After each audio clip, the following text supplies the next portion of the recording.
Selamat pagi, perkenalkan saya Imade Surya Video Wirananda dengan NIM 1902611167, dokter muda anestesia Fakultas Kedokteran Udayana RSUP Sanglah, periode 8 sampai 21 Juni 2020. Pada kesempatan kali ini, saya akan menjelaskan materi tentang anestesia umum dan spinal.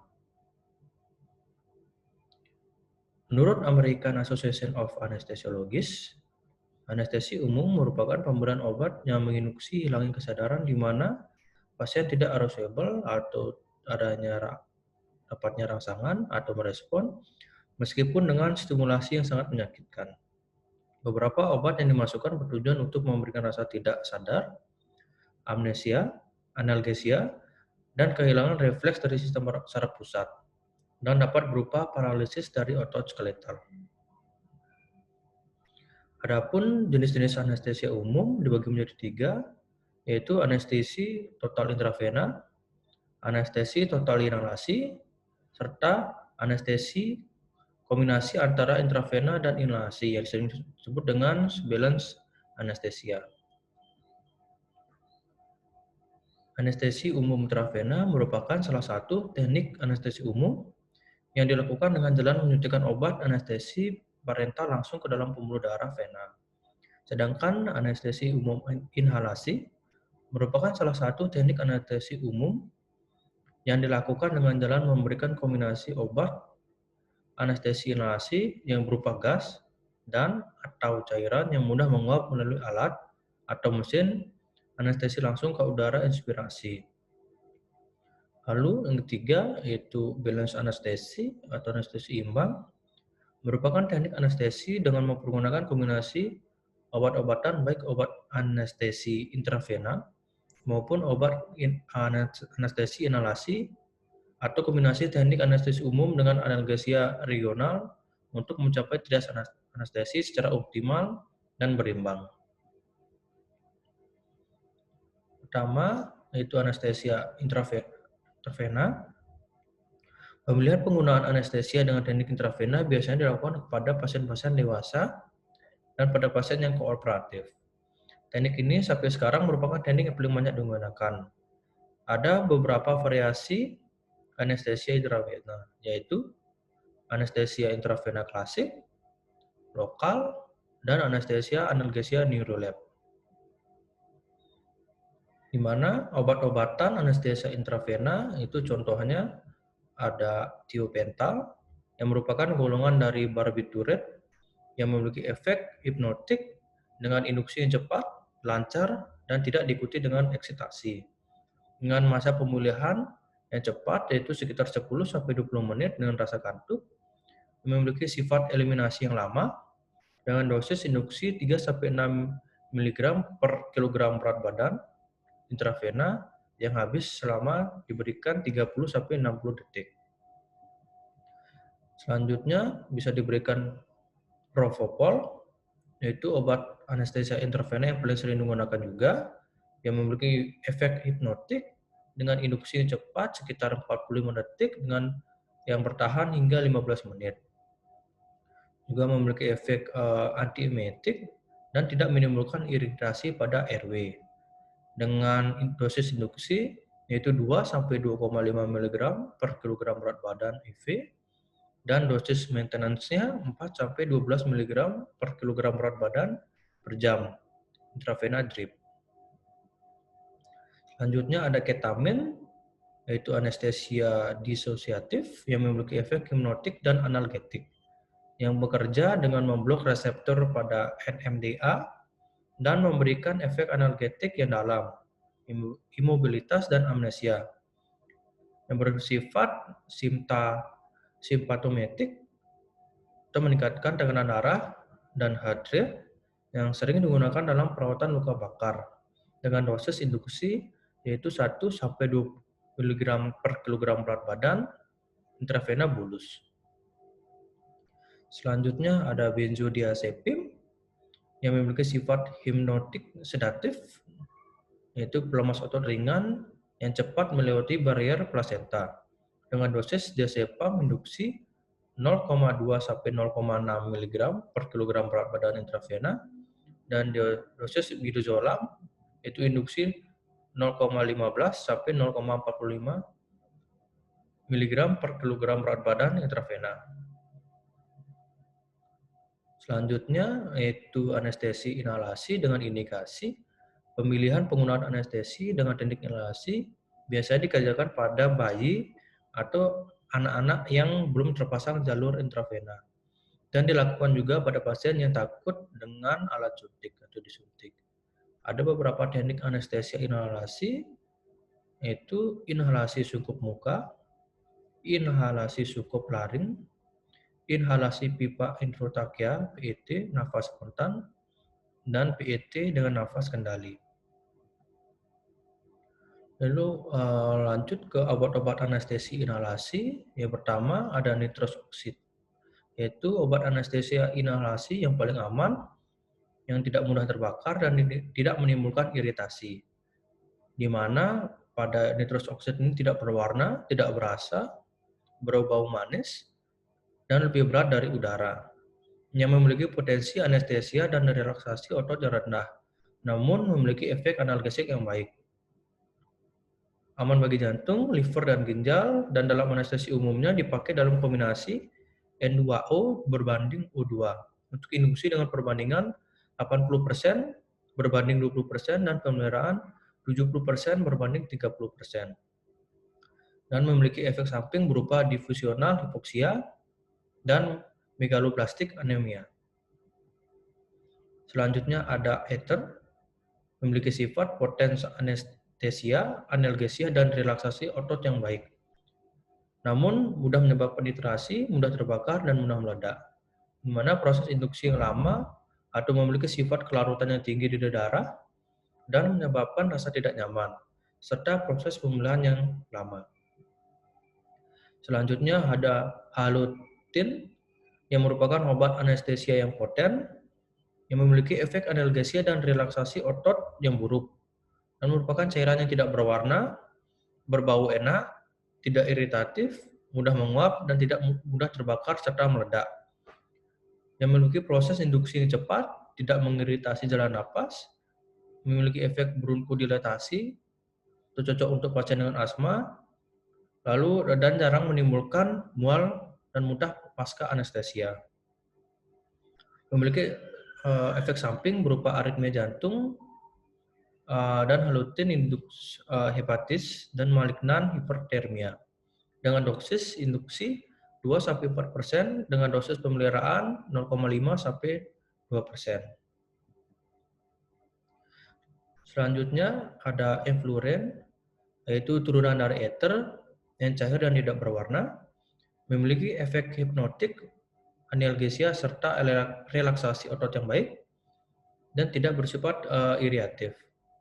Dengan kontraindikasi pada pasien dengan riwayat epilepsi, yang memiliki efek samping berupa hepatotoksi dan gangguan fungsi ginjal.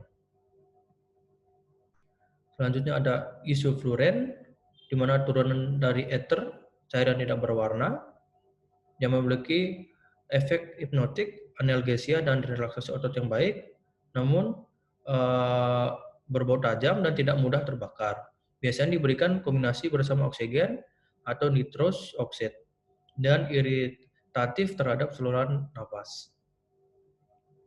Selanjutnya ada desaflorin, di mana mudah menguap, yang memiliki efek hipnotik, analgesia, dan relaksasi otot yang baik, dan sering digunakan pada daycare surgery, yang proses induksi dan penemuan yang cepat, namun memiliki efek mengiritasi saluran nafas dan menyebabkan spasme laring.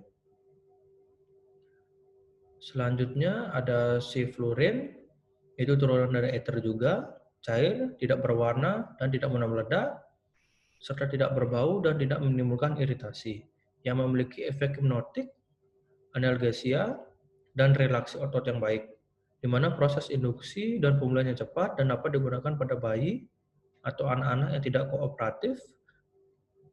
Dan siflurin ini memiliki bersifat nefrotoksik. di mana tujuan general dari anestesi atau anestesia umum ini adalah analgesia, lalu amnesia, imobilitas, hipnosis, dan paralisis. Di mana prinsip kerjanya untuk menurunkan kesadaran, anestesi harus bekerja pada sistem saraf pusat. Area pada sistem saraf pusat yang dipengaruhi berupa korteks, talamus, dan spinal cord. Farmakologis dari obat-obat general anestesi mentargetkan dari GABA, reseptor glutamate, ion channel, dan reseptor glisin dan serotonin. Untuk evaluasi pre-anestesianya sebelum dianestesi, diperlukan anamnesis yang baik untuk menentukan dan dosis anestesi yang digunakan. Faktor-faktor penentu dari agen anestesi seperti umur, BMI, riwayat penyakit, dan operasi, serta obat-obatan yang sedang digunakan dan waktu lama puasa. Lalu skor yang dapat digunakan yaitu skor Malampati, di mana kondisi gusi dan gigi dievaluasi dan di fleksibilitas dan ekstensi kepala dievaluasi juga. Untuk premedikasi sebelum administrasi anestesi, dapat diberikan obat-obatan yang dapat meningkatkan kualitas anestesi. Di mana premedikasi yang sering digunakan berupa klonidin yang berguna untuk mengurangi agen induksi anestesi supaya pasien tetap tidak sadar dalam waktu yang lebih lama. Dan klonidin juga dapat mengurangi keadaan pasien menggigil setelah operasi, mual, dan delirium pasca operasi. Premedikasi lain yang dapat digunakan selain klonidin yaitu berupa midazolam, merupakan benzodiazepam yang berguna untuk menurunkan kecemasan pada pasien, terutama pada pasien anak-anak. Melatonin dapat diadministrasikan untuk mencegah terjadinya kejang. Dengan melatonin memiliki efek hipnotik, ansioliotik, sedatif, dan antikonvulsan. Pasien juga dapat diberikan terapi pre-anestesi non-farmakologik yang dapat berupa memainkan musik yang tenang dengan pijat dan menggelapkan ruangan. Di mana tahap-tahap anestesia itu terbagi menjadi 4 tahap. Di mana tahap yang pertama merupakan tahap induksi, di mana waktu antara pemasukan agen dan kehilangan kesadaran. Pada tahap ini, pasien masih dapat bercakap-cakap. Lalu masuk ke tahap 2, yaitu tahap excitement, di mana pada tahap ini terjadi eksitasi dan aktivitas delirium. Heart rate dan respirasi rate menjadi irregular, serta adanya gerakan yang tidak terkontrol. Lalu tahap yang ketiga, tahap surgical anesthesia, ditandai dengan hilangnya refleks pupil dan paralisis interkostal. Lalu tahap yang keempat yaitu overdosis, dan akibat dari overdosis agen anestesi terjadi depresi brainstem. Untuk induksi, general anestesi dapat diadministrasikan dengan beberapa cara seperti inhalasi atau injeksi, yaitu intravena, intramuskular, dan subupetal, serta oral dan rektal. Setelah diadministrasikan, agen anestesi ditransport menuju target anestesi, di mana agen anestesi umum yang sering digunakan berupa propofol, sodium thiopental, etomidat, methotrexatal, dan ketamin. Di mana pada proses dilakukannya anestesi umum, adapun yang kita monitoring yaitu adanya ECG, saturasi oksigen, tekanan darah, konsentrasi agen, oksigen, lalu ada kapnografi, temperatur, dan EEG.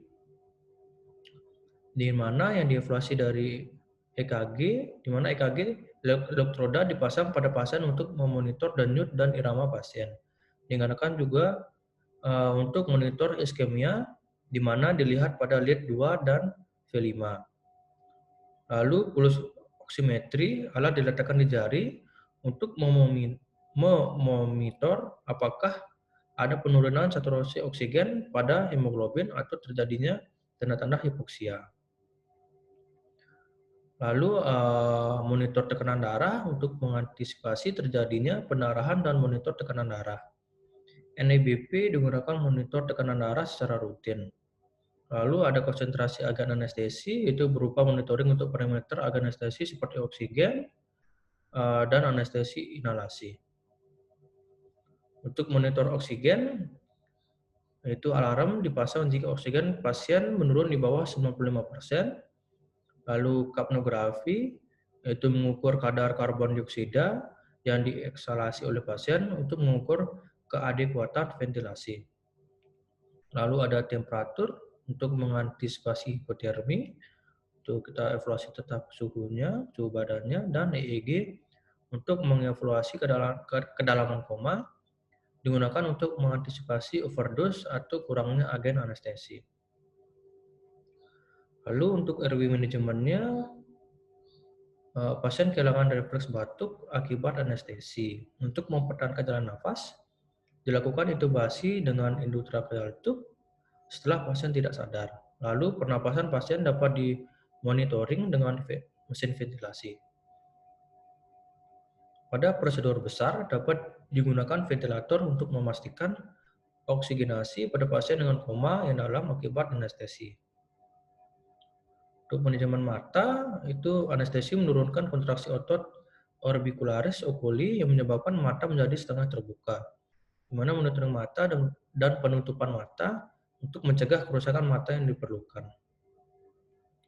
Untuk maintenance pada anestesia intravena umumnya memiliki waktu paruh antara 5 hingga 10 menit, di mana setelah pasien dapat kembali sadar, untuk memperpanjang tidak sadarnya pasien, anestesi harus diberikan secara terus-menerus dengan cara diberikan campuran antara oksigen, nitrous oxide, dan agen anestesi secara inhalasi atau dengan cara administrasi propofol melalui intravena. Setelah operasi berakhir, pemberian agen anestesi diberhentikan. Kesadaran pasien kembali saat konsentrasi, agen anestesi berkurang dapat memakan waktu hingga 30 menit dan bergantung dari durasi operasi yang dilakukan. Untuk keadaan emergensinya, keadaan di mana kembalinya fungsi organ setelah diberhentikan anestesi, keadaan ini dapat disertai dengan kebingungan, apasia, atau kelumpuhan yang bersifat sementara. Dapat juga terjadi menggigil pada pasien dapat menyebabkan meningkatnya asupan oksigen, karbon dioksida, meningkatnya heart rate, cardiac output, dan tekanan darah sistemik. Menggigil disebabkan akibat sumsum tulang belakang lebih cepat berfungsi dibandingkan dengan sistem saraf pusat. Untuk post-operatif, bertujuan untuk mengurangi efek samping pada kembali, biasanya diberikan opioid atau NSAID dan acetaminophen. Lalu monitor pada post-operasi tetap dilakukan berupa tanda vital sign, lalu saturasi oksigen, irama jantung, pernafasan, tekanan darah, serta suhu tubuh pasien. Masuk ke spinal anestesia. Spinal anestesia disebut juga spinal block, subarachnoid block, atau intrathecal block, yang merupakan bentuk dari neuroaxial regional anestesia yang meliputi injeksi anestesi lokal atau opioid ke ruang subarachnoid menggunakan jarum sepanjang 9 cm, yang merupakan alternatif dari general anestesi yang umum dan digunakan jika operasi pembedahan berada pada bawah umbilikus. Anestesi yang dimasukkan ke CSF memberikan anestesia, lalu analgesia, dan blok sensoris serta motoris. Di mana indikasi dilakukannya spinal anestesi yaitu secara umum digunakan pada operasi meliputi daerah di bawah umbilikus, yang merupakan teknik pemilihan untuk cesarean section, di mana untuk menghindari risiko general anestesi dan kegagalan intubasi. Serta spinal anestesi juga dapat digunakan untuk mengobati sakit setelah operasi, terutama nyeri pada torakik, pelvis, dan ekstremitas bawah. Kasus-kasus yang menggunakan spinal anestesia, contohnya pembedahan pada ekstremitas bawah, hernia inguinal atau epigastrik, kasus urologi, seksio cesaria, serta histerektomi. Dengan kontraindikasi yaitu adanya penolakan dari pasien, infeksi pada area injeksi, kelainan pembukaan darah, peningkatan tekanan intrakranial, terjadinya hipofileme, dan tumor otak. Dan komplikasi dari anestesi spinal dapat diakibatkan oleh efek fisiologis dari sistem saraf pusat maupun teknik dari spinal anestesia, di mana komplikasinya dapat berupa ringan dan berat. Yang ringan terjadi hipotensi, bradikardi, mual muntah, retensi urin, dan nyeri kepala. Kalau yang berat bisa terjadi trauma saraf, henti jantung, spinal epidural, hematom, serta infeksi. Di mana teknik yang digunakan yaitu tujuan dari spinal anestesia adalah memblok transmisi dari impuls aferen dari nociceptor perifer. Impuls sensoris dari tempat asalnya diblok sehingga menghilangkan rasa nyeri. Derajat blockade yaitu bergantung dari konsentrasi dari anestesi yang diberikan dan jenis akson yang ditargetkan. Sedasi dapat membantu pasien untuk lebih tenang selama prosedur anestesi, namun pasien dapat terjaga penuh saat prosedur pembedahan. Untuk pada lokasinya, jarum anestesi disusun melalui durometer di supraacute space di antara dua lumbar.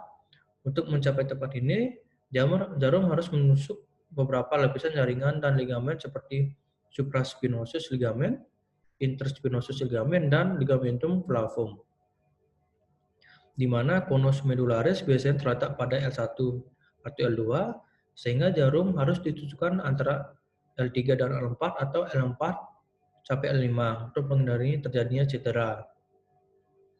Di mana posisi yang dapat dilakukan terdapat 3 posisi yang digunakan untuk meningkatkan prognosis. Yang pertama duduk.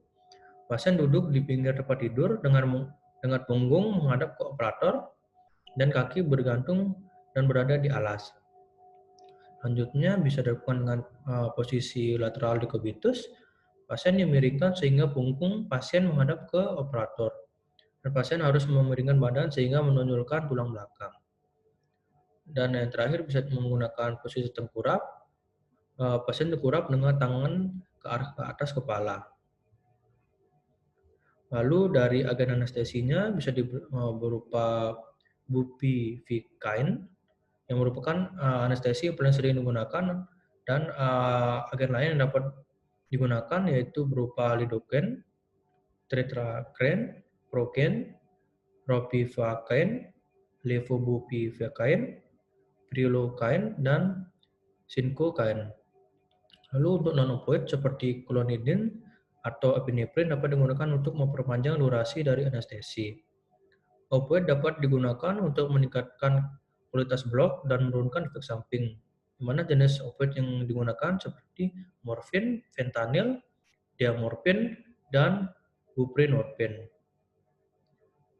Terima kasih. Sekian dari materi tentang general anestesi dan spinal anestesi. Selamat pagi.